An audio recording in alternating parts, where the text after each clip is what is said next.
കിരാതമായ വഖഫ് നിയമത്തിന്റെ നീരാളിപ്പിടുത്തത്തിൽ കഴിയുന്ന മുനമ്പം ജനത നടത്തുന്ന റിലേ നിരാഹാര സമരം 150-ലധികം ദിവസങ്ങൾ പിന്നിട്ടിരിക്കുകയാണ്.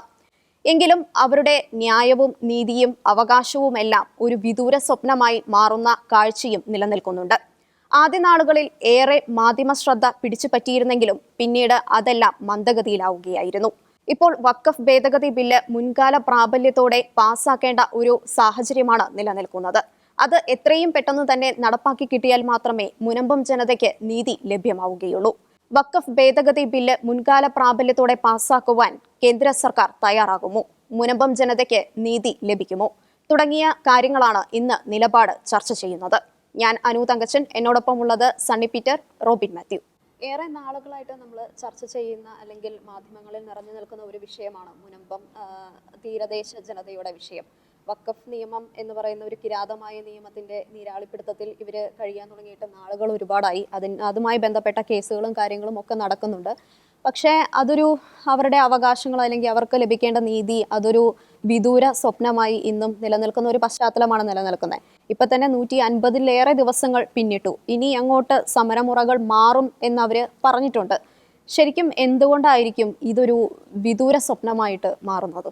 അല്ല, ഇതിനകത്ത് സംസ്ഥാന സർക്കാരിന് ഈ കാര്യത്തിനകത്ത് വലിയ ആത്മാർത്ഥതയില്ല എന്നതാണ് ഇതിൻ്റെ അടിസ്ഥാനപരമായ കാരണം എന്ന് പറയുന്നത്. കാരണം ഇപ്പോൾ ഈ കഴിഞ്ഞ ദിവസങ്ങളിലാണ്, കഴിഞ്ഞ തിങ്കളാഴ്ചയാണ് ജസ്റ്റിസ് CN രാമേന്ദ്രൻ നായർ കമ്മീഷൻ്റെ നിയമസാധുത ചോദ്യം ചെയ്തുള്ള പൊതു താൽപ്പര്യ ഹർജിമേൽ വിധി വന്നിരിക്കുന്നത്.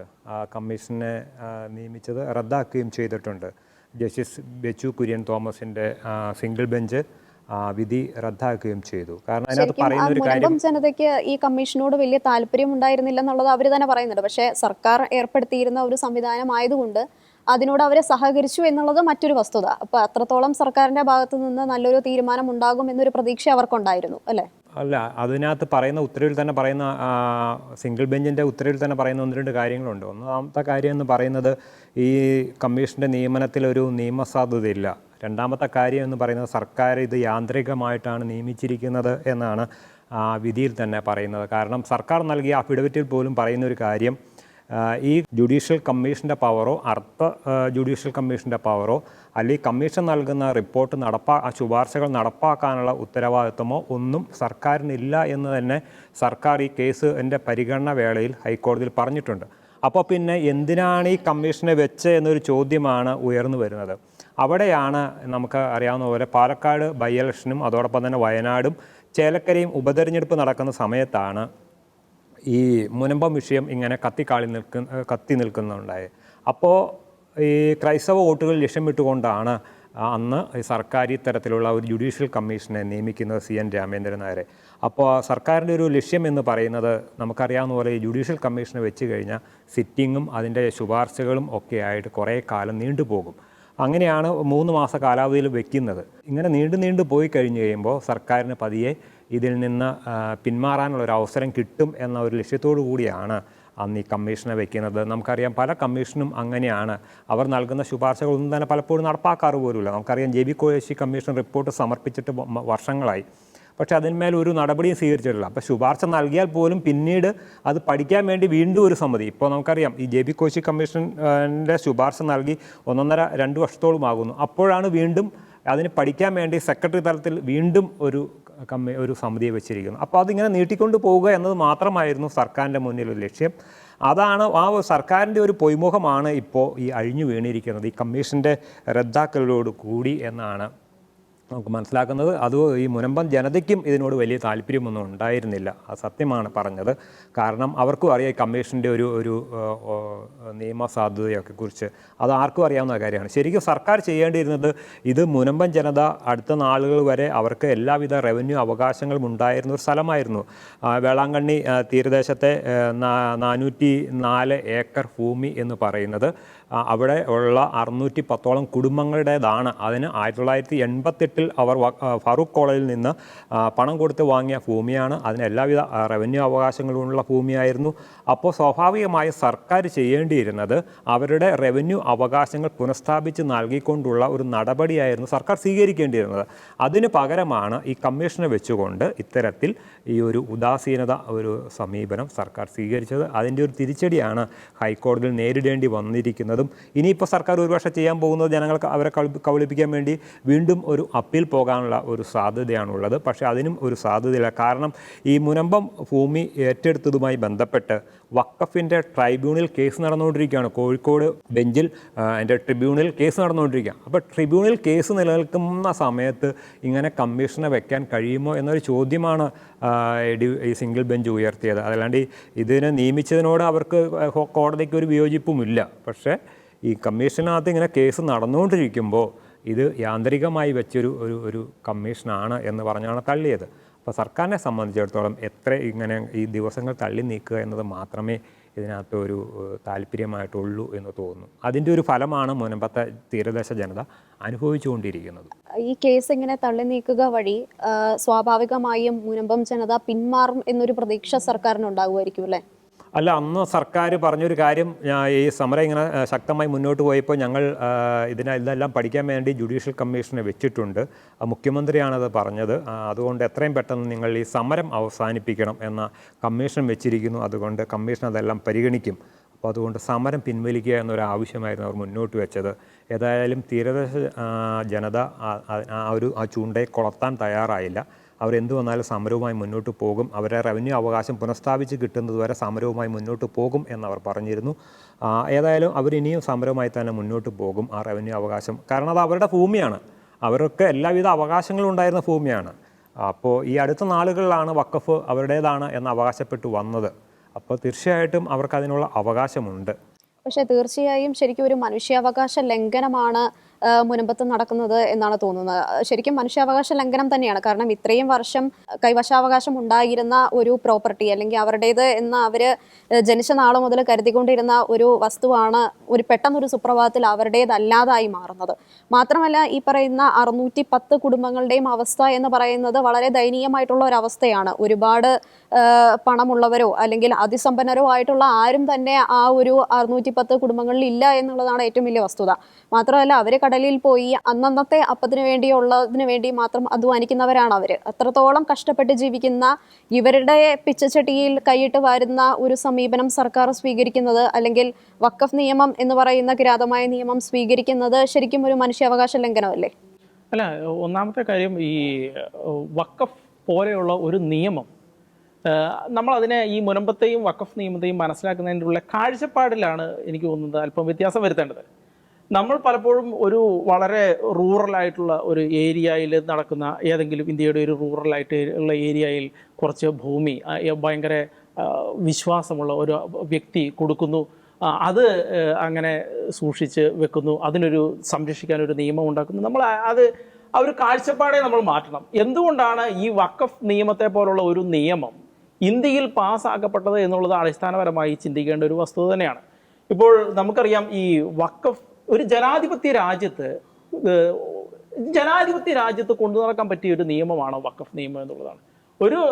കുറേ കാലങ്ങളോളം, നൂറ്റാണ്ടുകളോളം ഒരു വസ്തു ആർക്കും ക്രയവിക്രയം ചെയ്യാൻ കഴിയാതെ, അതും ഓർക്കണം, സെക്കുലർ രാജ്യം, അത് വിവിധ വംശങ്ങൾ, വിവിധ മതങ്ങൾ ഉള്ള ഒരു രാജ്യം. മാത്രമല്ല, ഒരു അപ്പീലിന് പോലും പോകാനുള്ള ഒരു സാധ്യത പോലും ഇല്ലാതെയാണ് ആ നിയമം ഫ്രെയിം ചെയ്തിരിക്കുന്നത്. അങ്ങനെയുള്ള ഒരു രാജ്യത്ത് ഇതുപോലെ ക്രയവിക്രയം ചെയ്യാതെ, മറ്റു ആർക്കും ഉപയോഗിക്കാൻ കഴിയാതെ, ആർക്കും ഒരു ബെനഫിറ്റും ഇല്ലാതെ, ഒരു പ്രത്യേക വിഭാഗത്തിൽപ്പെട്ട ആളുകൾക്ക് വേണ്ടി മാത്രമായിട്ട് ഒരുപാട് ഭൂമി അങ്ങനെ അങ്ങിടുക. ആ ഭൂമി എന്ന് പറയുന്നത്, അതിൻ്റെ അക്യുമുലേഷൻ എന്ന് പറയുന്നത് ഏകദേശം ഇവിടുത്തെ ഇന്ത്യൻ റെയിൽവേയും ആർമിയും കഴിഞ്ഞാൽ ഏറ്റവും കൂടുതൽ ഭൂസ്വത്തുള്ള ആളുകളായി മാറുക. അവരുടെ ഭൂസ്വത്ത് ആർക്കും തൊടാൻ കഴിയാതെ ഒരുപാട് കാലത്തോളം ഒരു സെക്കുലർ രാജ്യത്ത്, ഒരു ജനാധിപത്യ രാജ്യത്ത് കിടക്കുക, കൊണ്ടു നടക്കുക എന്ന് പറയുന്നതൊക്കെ അതൊക്കെ ഏത് തരത്തിലുള്ള ഒരു നിയമമാണ് എന്നാണ് നമ്മൾ ചിന്തിക്കേണ്ടത്. ഫസ്റ്റ് ഓഫ് ഓൾ, മാത്രമല്ല, ഇവർക്ക് ഏതൊരു ഭൂമിയും അല്ലെങ്കിൽ ഏതൊരു പ്രോപ്പർട്ടിയും അവരുടേതായിട്ട് പറഞ്ഞു കഴിഞ്ഞാൽ അത് അവരുടേതായി മാറുന്ന ഒരു സ്ഥിതിഗതി, പ്രത്യേകിച്ച് ഒരു സർട്ടിഫിക്കറ്റ്സോ അല്ലെങ്കിൽ ഒരു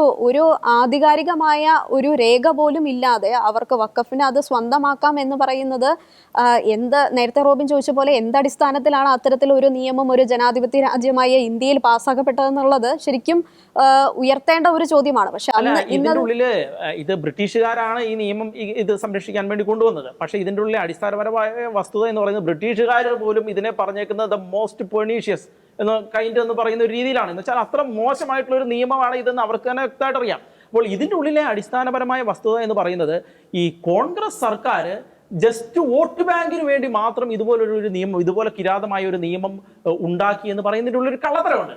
കാരണം എന്ന് വെച്ചാൽ ഈ കോൺഗ്രസിന്റെയും ഈ ഇടതുപക്ഷ ചായ്വുള്ള, ഈ കോൺഗ്രസിനാണെങ്കിൽ ഇപ്പോൾ സോഷ്യലിസ്റ്റ് രീതിയിലുള്ള ഒരു രീതിയാണ് അവരുടെ ആ രീതി എന്ന് പറയുന്നത് കറക്റ്റ് യൂറോപ്പിന്റെ ഇന്നത്തെ രീതി എന്ന് വെച്ചാൽ അവിടെ ഈ ഇടതുപക്ഷ ചായ്വുള്ള എല്ലാ ഗവൺമെന്റുകളും ചെയ്യുന്നത് ഈ പൊളിറ്റിക്കൽ ഇസ്ലാമിനോടുള്ള ഒരു മാനസികമായ അടിമത്തം ഉണ്ട് അവർക്ക്. പൊളിറ്റിക്കൽ ഇസ്ലാമിനോടുള്ള അതേ സാധനം തന്നെയാണ് ഇവിടെ ചെയ്തേക്കുന്നത്. നമ്മൾ ഒരിക്കലും കോൺഗ്രസ് ജസ്റ്റ് വോട്ട് ബാങ്കിന് വേണ്ടി ഈ നിയമം ഉണ്ടാക്കി എന്ന് മാത്രം അതിനുള്ളിൽ കാണരുത്. കാരണം കോൺഗ്രസിന് കാലങ്ങളായിട്ടുള്ള പൊളിറ്റിക്കൽ ഇസ്ലാമിനോടുള്ള അടിമത്തത്തിന്റെ അടിസ്ഥാനത്തിൽ നിന്നാണ് ഈ നിയമം ഉണ്ടായേക്കുന്നത്, ഇത്ര കിരാതമായ നിയമം ഉണ്ടായേക്കുന്നത് എന്നുള്ള ഒന്നാമത്തെ വസ്തുത ഓർക്കുക.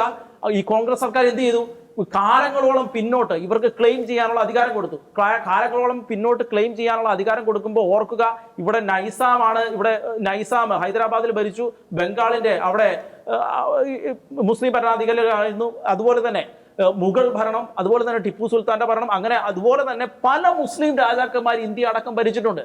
എന്ന് വെച്ചാൽ ഇന്ത്യയുടെ പല ഭാഗങ്ങളും ഇവർക്ക് വരും കാലങ്ങളിൽ കൃത്യമായി ക്ലെയിം ചെയ്യാനുള്ള എല്ലാ അധികാരവും കൊടുത്തിട്ടുണ്ട്. എന്ന് വെച്ചാൽ പഴയ മുസ്ലിം രീതിയിലുള്ള ഭരണം ഈ കാലഘട്ടത്തിലും തുടരുക, ഇന്ത്യയെ അടിസ്ഥാനപരമായി ഒരു പൊളിറ്റിക്കൽ ഇസ്ലാമിന്റെ ക്ലച്ചസിൽ തളച്ചിടുക എന്നുള്ള അടിസ്ഥാനപരമായ ആശയത്തിൽ നിന്നാണ് ഇതുണ്ടായത് എന്നുള്ളത് വളരെ വ്യക്തമാണ്. അത് കോൺഗ്രസും അതുപോലെ തന്നെ ഇതിനെ സപ്പോർട്ട് ചെയ്യുന്നു. ഇപ്പോൾ ജുഡീഷ്യൽ കമ്മീഷനെ നിയമിച്ചു, ജുഡീഷ്യൽ കമ്മീഷനെ നിയമിക്കുമ്പോൾ തന്നെ ഇവർ അറിയാതെയാണ് നിയമിച്ചതെന്ന് തോന്നുന്നുണ്ടോ? ഇവർക്ക് വളരെ വ്യക്തമായിട്ട് അറിയാം ഇതുകൊണ്ട് ഒരു ചുക്കും സംഭവിക്കാൻ പോലുള്ളതെന്ന് ഇവർക്ക് വളരെ വ്യക്തമായിട്ട് അറിയാം. അവരതെല്ലാം അറിഞ്ഞുകൊണ്ട് തന്നെയാണ് ഈ കമ്മീഷനെ നിയമിച്ചതും ഇത്രയും എത്തിച്ചതും. അപ്പോൾ ഇതിൻ്റെ ഉള്ളിൽ അടിസ്ഥാനപരമായി ചെയ്യേണ്ട വസ്തുത എന്ന് പറയുന്നത് ഇവർക്ക് എവിടുന്നാണ്, ഇപ്പോൾ മുനമ്പൻ ജനത ആവശ്യപ്പെട്ടതുപോലെ ഇവർക്ക് എവിടുന്നാണ് ഈ ഫണ്ട് വരുന്നത്? ഈ കാര്യങ്ങളെല്ലാം ഉള്ളത് ഇതുപോലെയുള്ള ഒരു പൊളിറ്റിക്കൽ ഇസ്ലാമിന്റെ അജണ്ടകളെ ഈ രാജ്യത്ത് നടപ്പിലാക്കാൻ ഇവർക്ക് എവിടുന്നാണ് ഫണ്ട് വരേണ്ടത് എന്ന് തന്നെയാണ് കൃത്യമായിട്ട് ഇതിനെ മനസ്സിലാക്കുകയും അന്വേഷണം നടത്തുകയും ചെയ്യേണ്ടത്. ഇല്ല, മാത്രമല്ല ഈ മുനമ്പം എന്ന് പറയുന്ന ഒരു സ്ഥലം മാത്രമല്ല ഈ വഖഫ് അധിനിവേശത്തിന്റെ പിടിയിൽപ്പെട്ടിരിക്കുന്നത്. ഇന്ത്യയിലെ പല ഭാഗങ്ങളിലും ഈ പ്രശ്നം നിലനിൽക്കുന്നുണ്ട്. അവിടെയാണ് നമ്മളൊരു കാര്യം ചിന്തിക്കേണ്ടത്. അവിടെയാണ് മുനമ്പത്തിന്റെ ഇമ്പോർട്ടൻസ് കിടക്കുന്നത്. മുനമ്പത്തിന്റെ ഇമ്പോർട്ടൻസ് അവിടെയാണ് കിടക്കുന്നത്. എന്ന് വെച്ചാൽ അച്യുതാനന്ദൻ ഗവൺമെന്റിന്റെ കാലത്ത് ഈ തീവ്രവാദ പ്രസ്ഥാനങ്ങൾക്കെതിരെ എടുത്ത നടപടികൾ പിന്നീട് വന്ന കോൺഗ്രസ് സർക്കാരും പിന്നീട് വന്ന കമ്മ്യൂണിസ്റ്റ് പിണറായി സർക്കാരും അടക്കം കൃത്യമായി എടുത്തിരുന്നു എങ്കിൽ ഇതുപോലുള്ള അരക്ഷിതാവസ്ഥ കേരളത്തിൽ സംഭവിക്കുന്ന സാഹചര്യം ഉണ്ടാകുമായിരുന്നില്ല. കാരണം അതാണ് അവർ പറഞ്ഞ വഖഫ് സംരക്ഷണ സമിതി എന്നും അടക്കമുള്ള കടലാസ് സംഘടനകൾ ആണ് കോടതിയിൽ പോയിട്ട് കേസ് നടത്തുന്നത്. അവരതാണ് കൃത്യമായിട്ട് അന്വേഷണം നടത്തിയേച്ച് പറഞ്ഞേക്കുന്നത്. ഇതിനെ കൃത്യമായി അന്വേഷണം വേണം, എവിടുന്നാണ് ഫണ്ട് വന്നത്. ഇതിനെ കൃത്യമായി ഇന്ത്യക്കെതിരെയുള്ള, ഇന്ത്യ മഹാരാജ്യത്തിനെതിരെ ടാർഗറ്റ് ചെയ്തുകൊണ്ട് വിദേശത്ത് നിന്ന് ആരാണ് ഫണ്ട് ഇറക്കുന്നത് എന്നാണ് മനസ്സിലാക്കേണ്ടത്. അതാണ് കൃത്യമായി പരിശോധിക്കപ്പെടേണ്ടത്. ഈ വഖഫ് നിയമം ഇതുപോലത്തുള്ള നിയമം ഇന്ത്യയിൽ ഇവിടെ നിലനിൽക്കണമെന്നും അത് ശക്തമായി നിലനിൽക്കണമെന്നും ഇന്ത്യയുടെ പല പ്രോപ്പർട്ടികളും ഇങ്ങനെ വഖഫിന്റെ കീഴിൽ കാലാകാലങ്ങൾ അങ്ങനെ നിന്ന് പൊളിറ്റിക്കൽ ഇസ്ലാമിന്റെ ആ ഒരു ക്ലച്ചസിനുള്ളിൽ ഇന്ത്യ മഹാരാജ്യം നിലകൊള്ളണമെന്ന് ആരാണ് ആഗ്രഹിക്കുന്നത് എന്നും ഏത് തീവ്രവാദ പ്രസ്ഥാനമാണ് വിദേശത്ത് നിന്ന് ഇതിനെതിരെ ഫണ്ട് ചെയ്യുന്നത് എന്നും ഇവിടെ വിഘടനവാദ പ്രസ്ഥാനത്തിന് ആരാണ് ഫണ്ടുകൾ ഇറക്കുന്നത് എന്നും കൃത്യമായി കേന്ദ്ര സർക്കാർ കൃത്യമായി അന്വേഷണം നടത്തി അവരെ വെളിച്ചത്ത് കൊണ്ടുവന്നാൽ തന്നെ ഈ മുനമ്പത്തിന്റെ പ്രശ്നം പകുതി തീരുമെന്നുള്ളത് തന്നെയാണ് ഏറ്റവും പ്രധാനമായിട്ട് നമുക്ക് തോന്നുന്നത്. നിലവിൽ ഇത്രയും പറഞ്ഞുകൊണ്ടിരുന്നത് എങ്ങനെയാണ് ഈ ഒരു പ്രശ്നത്തിലേക്ക്, അല്ലെങ്കിൽ വഖഫ് നിയമം എന്ന് പറയുന്നത് ഒരു കിരാതമായ ഒരു നിയമമായി മാറിയത് എന്നുള്ള ഒരു പശ്ചാത്തലമാണ് നമ്മൾ പറഞ്ഞത്. പക്ഷേ ഇപ്പോഴത്തെ സിറ്റുവേഷൻ എന്ന് പറയുന്നത് തീർച്ചയായും ഇവർക്കൊരു നീതി ലഭിക്കേണ്ടത് ഒരു ആവശ്യമാണ്. വഖഫ് ഭേദഗതി ബില്ല് അത് പാസ്സാകണം എന്ന ഒരു ആവശ്യമാണ് ഐക്യകണ്ഠേനയായിട്ട് മുനമ്പം ജനതയാണെങ്കിലും അവരുടെ കഷ്ടപ്പാടുകൾ മനസ്സിലാക്കുന്നവരാണെങ്കിലും വഖഫ് നിയമത്തിന്റെ ഭീകരതയെക്കുറിച്ച് കൃത്യമായിട്ട് മനസ്സിലാക്കുന്നവരും ഐക്യകണ്ഠേന പറഞ്ഞിട്ടുള്ള കാര്യം. അത് സാധ്യമാകാൻ എന്തെങ്കിലും സാഹചര്യമുണ്ടോ? തീർച്ചയായിട്ടും ആ രീതിയിലേക്കാണ് കാര്യങ്ങൾ പോയിക്കൊണ്ടിരിക്കുന്നത്. ഇപ്പോൾ നമുക്കറിയാവുന്നതുപോലെ 1995 ഈ വഖഫ് സംരക്ഷണ നിയമത്തിനകത്ത് ഭേദഗതി വേണം എന്നത് കുറേ കാലമായി ആവശ്യപ്പെട്ടുകൊണ്ടിരിക്കുന്ന ഒരു കാര്യമാണ്. ഏതായാലും നരേന്ദ്രമോദി സർക്കാർ അതിനൊരു തയ്യാറായിരിക്കുന്നു. അതിൻ്റെ കരട് നിർദ്ദേശങ്ങളൊക്കെ തന്നെ പാർലമെൻറ്റിൽ അവതരിപ്പിച്ചു. അന്ന് കോൺഗ്രസും അതോടൊപ്പം തന്നെ ഇടതുപക്ഷ പാർട്ടികളൊക്കെ തന്നെ അതിനെ സംയുക്തമായിട്ട് എതിർക്കുന്ന ഒരു സമീപനമാണ് ഉണ്ടായത്. ഏതായാലും അത് JPCക്ക് സംയുക്ത പാർലമെൻ്ററി സമിതിക്ക് പ്രതിപക്ഷത്തിൻ്റെയും അതോടൊപ്പം തന്നെ ഭരണപക്ഷത്തിൻ്റെയും ഒക്കെ ശുപാർശകളൊക്കെ സമർപ്പിക്കാൻ വേണ്ടി JPCക്ക് നൽകുകയുണ്ടായി. അപ്പോൾ JPC അതിനകത്ത് വേണ്ട പരിഷ്കരണങ്ങളൊക്കെ വരുത്തിയതിന് ശേഷം വീണ്ടും അത് പാർലമെൻറ്റിൽ അവതരിപ്പിക്കും എന്നാണ് നമുക്ക് മനസ്സിലാക്കാൻ കഴിയുന്നത്. അപ്പോൾ ഏതായാലും ഇപ്പോൾ നടക്കുന്ന ഈ പാർലമെൻറ്റ് സമ്മേളനത്തിൽ തന്നെ ഈ വഖഫ് സംരക്ഷണ നിയമം കൊണ്ടുവരും, അല്ലെങ്കിൽ പാസ്സാകും എന്നൊരു പ്രതീക്ഷയാണുള്ളത്. കാരണം ഈ 1995 വഖഫ് സംരക്ഷണ നിയമത്തിലെ ഈ 40ാം അനുച്ഛേദമാണ് പലപ്പോഴും ഈ വഖഫിന് ഈ സ്വത്തുക്കൾ കൈയടക്കാൻ ഒരു അധികാരം നൽകുന്നത്. അപ്പോൾ ഈ അനുച്ഛേദത്തിനകത്തൊരു മാറ്റം ആവശ്യമാണ്. അതോടൊപ്പം തന്നെ ഇത് മുൻകാല പ്രാബല്യത്തോടു കൂടി ഈ നിയമം പാസ്സാക്കിയെങ്കിൽ മാത്രമേ മുനമ്പൻ ജനതയ്ക്കും അതിൻ്റെ ഒരു പ്രയോജനം കിട്ടുകയുള്ളൂ. അല്ലാതെ ഈ വഖഫ് നിയമ ഭേദഗതി കൊണ്ടുവന്ന് പാർലമെൻറ്റ് പാസ്സാക്കി അതൊരു നിയമമായാലും മുനമ്പൻ ജനതയ്ക്ക് അതിൻ്റെ ഗുണം കിട്ടാൻ പോകുന്നില്ല. അപ്പോൾ അതിൻ്റെ ഗുണം കിട്ടണമെങ്കിൽ ഈ നിയമം പാസ്സാക്കുമ്പോൾ അതിൻ്റെ മുൻകാല പ്രാബല്യത്തോടു കൂടി നടപ്പാക്കിയെങ്കിൽ മാത്രമേ അതിൻ്റെ ഒരു ഗുണം മുനമ്പൻ ജനതയ്ക്കും കിട്ടാൻ പോവുകയുള്ളൂ. ഇവിടെയാണ് സംസ്ഥാന സർക്കാരിന് ഇവിടെയാണ് ഒരു ഇച്ഛാശക്തി കാണിക്കേണ്ടതായിട്ടുള്ളത്. വഖഫ് ഇതേപോലെ തന്നെ ഈ കർണാടകയിലെ ബാംഗ്ലൂർ ഇതേപോലെ ഒരു അവകാശവാദം ഉന്നയിച്ചിരുന്നു അവിടുത്തെ വഖഫ്. കാരണം അത് തങ്ങളുടെ സ്വത്താണ്, മുമ്പ് ഉപയോഗിച്ചുകൊണ്ടിരുന്ന സ്ഥലമാണെന്ന്. പക്ഷേ കർണാടക സർക്കാർ അതിന് ശക്തമായ നടപടി സ്വീകരിക്കുകയും അത് അവരുടെ കൈവശമുള്ളവർക്ക് ഉറപ്പാക്കുന്നതിന് വേണ്ടിയിട്ടുള്ള നടപടി സ്വീകരിക്കുകയും ഉണ്ടായി.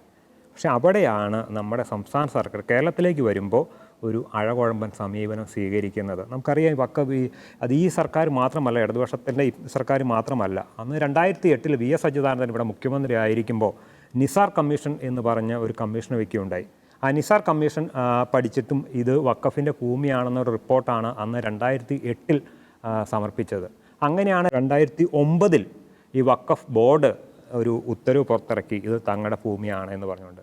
ആ ഉത്തരവിനെ അടിസ്ഥാനമാക്കിയാണ് ഇപ്പോൾ ഈ ഹൈക്കോടതിയിലും ഈ മുനമ്പം വിഷയമായിട്ടുള്ള തർക്കങ്ങൾ, ഈ ഭൂമിയുടെ തർക്കങ്ങൾ നടന്നുകൊണ്ടിരിക്കുകയും മുനമ്പൻ ജനതയ്ക്ക് ദോഷകരമായി മാറുന്ന തരത്തിലുള്ള ചില പരാമർശങ്ങളൊക്കെ ഹൈക്കോടതിയുടെ ഭാഗത്തുനിന്ന് വരെ ഉണ്ടാകുകയും ചെയ്തത് ഈ 2009 ആ ഉത്തരവിൻ്റെ അടിസ്ഥാനത്തിലാണ്. അപ്പോൾ ഈ നിയമം പാസ്സാക്കും എന്താണ് ഉറപ്പായിട്ടും നരേന്ദ്രമോദി സർക്കാർ ഈ നിയമം പാസ്സാക്കുന്ന കാര്യത്തിൽ യാതൊരു സംശയവുമില്ല. ഒരുപക്ഷെ ഈ സമ്മേളനത്തിൽ തന്നെ പാസ്സാക്കാം, അല്ലെങ്കിൽ അടുത്ത സമ്മേളനത്തിൽ. ഈ സമ്മേളനത്തിൽ തന്നെ പാസ്സാക്കാനാണ് കൂടുതൽ സാധ്യത. പക്ഷേ അപ്പോഴും ഈ മുൻകാല പ്രാബല്യം ഉണ്ടെങ്കിൽ ആയിരിക്കും മുനമ്പൻ ജനതയ്ക്ക് അതിൻ്റെ ഗുണം കിട്ടുകയുള്ളൂ. അതല്ലെങ്കിൽ ഈ ഒരു സെഷനിൽ പാസ്സാക്കാൻ പറ്റിയില്ലെങ്കിൽ പിന്നെ എന്നായിരിക്കും? അത് ചിലപ്പോൾ 2-3-4 മാസമെങ്കിലും എടുക്കേണ്ടതായിട്ട് വരും. അടുത്ത ഏപ്രിൽ, മെയ്, ജൂൺ വർഷകാല സമ്മേളനത്തിൽ, ഇനിയിപ്പോൾ പാർലമെൻറ്റ് വർഷകാല സമ്മേളനമാണ് കൂടാനിരിക്കുന്നത്. ആ സമ്മേളനത്തിലായിരിക്കും ഇനി പാർലമെൻറ്റ് അത് പാസ്സാകുക. അവരെ സംബന്ധിച്ചിടത്തോളം, BJPയെ സംബന്ധിച്ചിടത്തോളം അവർക്ക് നല്ല ഭൂരിപക്ഷം ഉള്ളതുകൊണ്ട് അവർക്ക് നിയമം അവതരിപ്പിച്ച് കഴിഞ്ഞാൽ പാസ്സാക്കി എടുക്കുന്നതിൻ്റെ കാര്യത്തിനകത്ത് യാതൊരു പ്രയാസവുമില്ല. കാരണം ലോക്സഭയിലും രാജ്യസഭയിലും അവർക്ക് ഭൂരിപക്ഷമുണ്ട്, കേവല ഭൂരിപക്ഷമുണ്ട്. അപ്പോൾ പാസ്സാകുന്ന കാര്യത്തിൽ യാതൊരു സംശയവുമില്ല. കോൺഗ്രസും അതുപോലെ തന്നെ ഇടതുപക്ഷവും അതുപോലെ തന്നെ മമതാ ബാനർജിയും അടക്കമുള്ള പാർട്ടികൾ അതിനെ എതിർക്കുകയും ചെയ്യും. പക്ഷേ എങ്കിൽ പോലും അവർക്ക് അത് പാസ്സാക്കിയെടുക്കാൻ കഴിയും. ഏതായാലും മുനമ്പൻ ജനതയ്ക്ക് ഒരു പ്രതീക്ഷ എന്ന് പറയുന്നത് ഈ പുതിയ നിയമ ഭേദഗതി തന്നെയാണ്. പക്ഷേ അവർക്ക് അതിൻ്റെ ഗുണം കിട്ടണമെങ്കിൽ ഈ മുൻകാല പ്രാബല്യം കൂടി അതിനകത്ത് എഴുതി ചേർക്കേണ്ടതായിട്ട് വരും. അതല്ല എങ്കിൽ ഇനിയുള്ള അവകാശവാദം, വഖഫ് അവകാശവാദം ഉന്നയിക്കുന്ന ഭൂമിയിലായിരിക്കും ഈ നിയമത്തിൻ്റെ നിയമസാധുത ഉണ്ടാകുകയുള്ളൂ. എന്നിരുന്നാലും ഇത്രയും പ്രശ്നങ്ങളിലൂടെ കടന്നു പോകുമ്പോഴും ഈ മുനമ്പം ജനതയുടെ ആ പോരാട്ട വീര്യത്തെ നമ്മളൊന്ന് പ്രശംസിക്കേണ്ടതായിട്ടുണ്ടെന്ന് തോന്നുന്നു. കാരണം പലതവണ പല സമ്മർദ്ദങ്ങൾ അവർക്ക് നേരിടേണ്ടി വന്നിട്ടുണ്ട്. പല ഭാഗത്തു നിന്നാണെങ്കിലും ഒരു അനുനയ മനോഭാവത്തോടു കൂടി വന്ന് സമരം നിർത്തണം എന്നൊരു ആശയമായിരുന്നു ആദ്യം തന്നെ സർക്കാർ മുന്നോട്ട് വെച്ചിരുന്നത്. പക്ഷേ എങ്കിലും അവരുടെ അവകാശം അവർക്ക് സ്ഥിരീകരിച്ച് കിട്ടിയതിന് ശേഷം മാത്രമേ സമരത്തിൽ നിന്ന് പിന്മാറുകയുള്ളൂ എന്നൊരു കടുത്ത നിലപാട്, ഒരു ഉറച്ച നിലപാട് മുനമ്പം ജനത എടുത്തത് കൊണ്ടാണ് ഇപ്പോഴെങ്കിലും ഇങ്ങനെ ഉള്ളൊരു ഭേദഗതിയിലേക്ക്, ആ ഒരു ഭേദഗതി നടപ്പിലാക്കാനുള്ള ഒരു സമ്മർദ്ദത്തിലേക്ക് കേന്ദ്ര സർക്കാർ എത്തിയിരിക്കുന്നത് എന്ന് തോന്നുന്നു.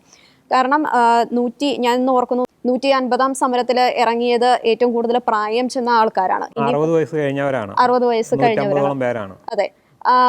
അതും 150ഓളം പേരുണ്ടായിരുന്നു. അതും വളരെ എടുത്തു പറയേണ്ട ഒരു കാര്യമാണ്. കാരണം അത്രത്തോളം പ്രായമായി, അതിൻ്റെതായ ആരോഗ്യ പ്രശ്നങ്ങളുണ്ട്. എങ്കിലും അവരവരുടെ അവകാശത്തിന് വേണ്ടി ഇറങ്ങേണ്ടി വരുന്ന ഒരു സാഹചര്യം ഉണ്ടായെങ്കിലും അവർ അതിൽ ഉറച്ചു നിൽക്കുകയാണ് ചെയ്തത്. കഴിഞ്ഞ ദിവസം തന്നെ അവർ പ്രതികരിച്ചിട്ടുണ്ടായിരുന്നു, ഇനി അങ്ങോട്ട് സമര രീതികൾ മാറും എന്നുള്ളത്, കടലിലേക്ക് ഇറങ്ങും എന്നുള്ള രീതിയിലൊക്കെ അവർ പറയുന്നുണ്ട്.